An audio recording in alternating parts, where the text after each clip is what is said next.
Hello friends, welcome back to my YouTube channel the Vani classes. Guys, आज की video में हम बात करेंगे डिफरेंस बिटवीन फॉर्मेटिव असेसमेंट और समेटिव असेसमेंट के बारे में कि किस तरह से फॉर्मेटिव असेसमेंट जो है वो समेटिव असेसमेंट से डिफर करती है। और ये बहुत इंपॉर्टेंट क्वेश्चन होने वाला है आपका एग्जाम पॉइंट ऑफ व्यू से, क्योंकि ये आपको 2 मार्क्स में भी पूछा जा सकता है, 4 मार्क्स में भी आपसे ये डिफरेंस पूछा जा सकता है। और ऑलरेडी हम टाइप्स ऑफ असेसमेंट के बारे में बात कर चुके हैं, पर्पस ऑफ असेसमेंट के बारे में बात कर चुके हैं। तो उन वीडियोस का लिंक आपको डिस्क्रिप्शन बॉक्स में मिल जाएगा, पूरी प्लेलिस्ट का, वहां से उन सभी वीडियोस को देख लेना। ओके, तो चलिए अभी चलते हैं हमारे आज के टॉपिक पर, जो है हमारा formative assessment and summative assessment के बीच में डिफरेंस। ओके, तो first point is formative assessment is frequently administered during the teaching and learning process।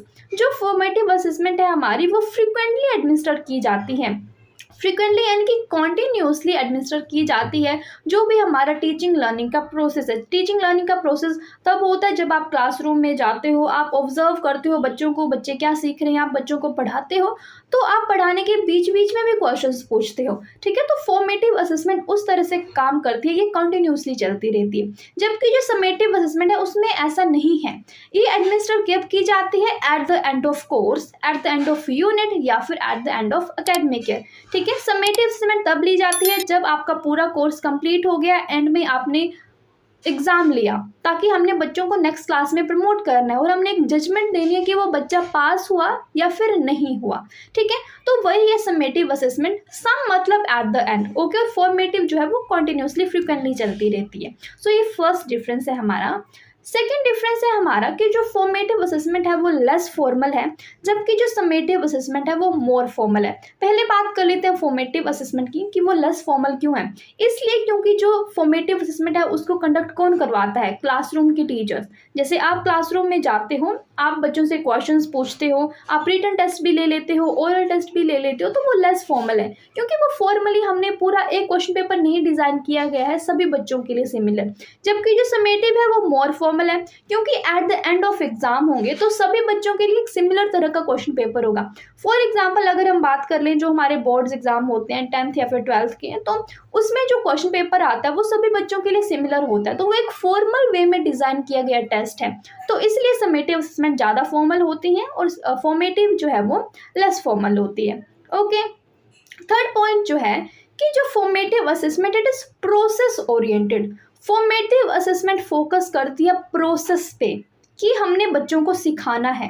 ठीक है, जबकि जो समेटिव है वो फोकस करती है आउटकम पे। आउटकम क्या होगा, रिजल्ट, कि हमने रिजल्ट देना है, इसलिए हम समेटिव असेसमेंट ले रहे हैं। और फॉर्मेटिव असेसमेंट हम इसलिए ले रहे हैं ताकि हम बच्चों में वो डेवलपमेंट ला सकें, हम बच्चों की जो इम्प्रूवमेंट है वो कर सकें। ठीक है, so this is third point. Fourth point ये है कि जो फॉर्मेटिव असेसमेंट है it is conducted at the classroom level by the school teachers. Formative assessment कहाँ पर कंडक्ट होती है, क्लासरूम लेवल पर। आप क्लासरूम में जाते हो, बच्चों को ऑब्जर्व करते हो, उनके टेस्ट लेते हो, और स्कूल टीचर्स ही उनको मेनली कंडक्ट करते हैं। जबकि जो समेटिव असेसमेंट है वो स्कूल लेवल पर होती है, और इंस्ट्रक्शंस कहाँ से मिलती हैं, डिस्ट्रिक्ट या फिर स्टेट अथॉरिटी से। फिर से मैं एग्जांपल लूँगी 10th या फिर 12th के बोर्ड एग्जाम का, तो पेपर कहाँ से आते हैं, हमें HP बोर्ड से आते हैं, है ना। जो हमारा HP का बोर्ड है वहाँ से हमारे सिमिलर पेपर होते हैं सभी बच्चों के लिए, तो वो डिस्ट्रिक्ट या फिर स्टेट अथॉरिटीज़ जो हैं वो उसमें इंस्ट्रक्शंस देती हैं।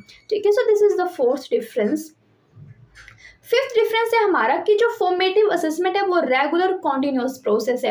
रेगुलर कॉन्टिन्यूस उस तरह से क्योंकि डेली टीचर असेस करता है बच्चों को, कॉन्टिन्यूसली चलता रहता है। जबकि जो समेटिव है वो एट द एंड होगी, अब एंड में होगी तो वो रेगुलर तो नहीं होगी और कॉन्टिन्यूस भी नहीं होगी। ठीक है, so this is fifth point. Now sixth point, जो फॉर्मेटिव असेसमेंट है इसमें कॉन्टिन्यूस फीडबैक मिलता है, किसको, टीचर को भी और स्टूडेंट को भी। कॉन्टिन्यूसली फीडबैक कैसे दे सकता है, जैसे टीचर ने कोई टेस्ट कंडक्ट करवाया, फिर टीचर ने बच्चों को मार्क्स दे दिए। ठीक है, रिटन टेस्ट के बारे में हम बात कर रहे हैं, तो उससे फीडबैक मिला बच्चों को कि मैं कितना अच्छा कर रहा हूँ, और टीचर को भी ये फीडबैक मिलता है कि मैंने कितना अच्छा पढ़ा है और मैंने जो पढ़ाया वो बच्चों ने कितना सीखा। ठीक है, सो कॉन्टिन्यूसली फीडबैक मिलता रहता है। जबकि जो समेटिव है वो एट द एंड होगी, तो उसमें तो फीडबैक नहीं मिलेगा। ठीक है, तो no such feedback is provided in summative assessment. Now seventh point, जो formative assessment it is achievement based assessment. हम फोकस करते हैं कि बच्चा कितना अचीव कर रहा है, बच्चा कितना सीख रहा है।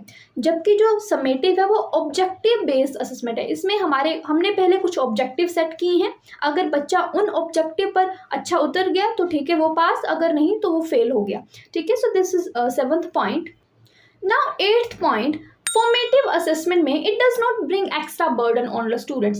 इसमें बच्चों में एक्स्ट्रा बर्डन नहीं होता है। क्यों नहीं होता है? क्योंकि जो फॉर्मेटिव असेसमेंट होती है मेनली उसमें हमारे सिलेबस को 4 पार्ट्स में डिवाइड किया गया होता है, और फॉर्मेटिव असेसमेंट एक पूरा जो एकेडमिक ईयर होता है उसमें 4 बार ली जाती है। ठीक है, हम मेनली बात करें तो वैसे तो डेली भी टीचर कंडक्ट करता है, बट हम अगर मेनली बात करें तो 4 बार जो फॉर्मेटिव असेसमेंट है वो ली जाती है, जैसे FA1, FA2, FA3 और FA4। तो बच्चों पे एक्स्ट्रा बर्डन नहीं होता है, क्योंकि हर बार 1 या 2 यूनिट्स का टेस्ट लिया जाता है, तो यूनिट्स में डिवाइड कर दिया होता है, तो हर बार बच्चे उन यूनिट्स का टेस्ट देते हैं, तो इतना बर्डन नहीं होता है। जबकि जो समेटिव है वो एट द एंड होती है, और उसमें पूरा ही जो सिलेबस है वो एक ही बार पूछा जाता है। जबकि जो हमारा सिस्टम है HP में वो क्या है कि 2 बार समेटिव असेसमेंट कंडक्ट की जाती है, तो उसमें आधा सिलेबस 2 बार होता है। तो बात वही आ गई कि उसमें बर्डन तो फिर भी है ना, क्योंकि फॉर्मेटिव असेसमेंट में 4 बार डिवाइड किया गया है और समेटिव में 2 बार डिवाइड किया गया है, तो समेटिव में भी बर्डन है।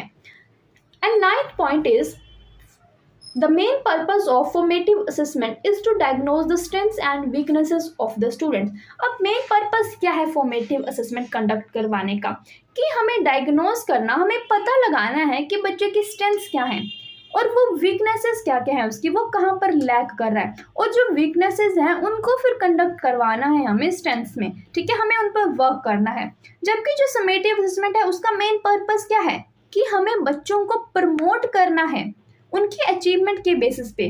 ठीक है, हमें एक क्लास से बच्चे को नेक्स्ट क्लास में प्रमोट करना है या फिर प्लेस करना है। So this is also difference. Now 10th difference, formative assessment can be flexible as per the need of students. जो फॉर्मेटिव असेसमेंट है वो फ्लेक्सिबल हो सकती है, जैसे बच्चा किस पर्टिकुलर सब्जेक्ट में लैक कर रहा है हम उस पर्टिकुलर सब्जेक्ट पर ज़्यादा फोकस कर सकते हैं, फिर हम उसका फिर से टेस्ट ले सकते हैं कि अब वो कितना सीख रहा है। जबकि जो समेटिव है उसमें ऐसा होता ही नहीं है, वो इनफ्लेक्सिबल है, और उसमें एक ही टेस्ट होता है सभी बच्चों के लिए। उसमें ये नहीं देखा जाता कि बच्चा अगर इस सब्जेक्ट में लैक कर रहा है तो हमें इस पर फोकस देना है, नहीं, वैसा नहीं है। सभी बच्चों के लिए सिमिलर टेस्ट होगा, चाहे वो किसी भी सब्जेक्ट में लैक करें या फिर कुछ भी हो। ठीक है, so this is also difference. Now 11th point, जो फॉर्मेटिव असेसमेंट है उसका मेन एम क्या है कि बच्चों की लर्निंग को मॉनिटर करना, हमने देखना कि वो कितना सीख रहे हैं, वो कितना आगे अच्छा करेंगे। ठीक है, जबकि जो समेटिव है उसका मेन एम बस यही है कि हमने इवेलुएट करना है बच्चे की लर्निंग को, हमने एट द एंड एक जजमेंट देनी है, हमें मार्क्स देने हैं, ग्रेड देनी है, फिर परसेंटेज देनी है कि बच्चे ने इतना सीखा, वो पास हुआ या फिर फेल हुआ, दैट्स इट। ठीक है, so these are the differences between formative assessment and summative assessment. Video थोड़ी सी भी अच्छी लगी हो तो वीडियो को लाइक करना मत भूलना। अगर चैनल को सब्सक्राइब नहीं किया तो प्लीज़ डू सब्सक्राइब। जल्दी मिलते हैं नेक्स्ट वीडियो के साथ। Thank you so much for watching. Bye bye, take care.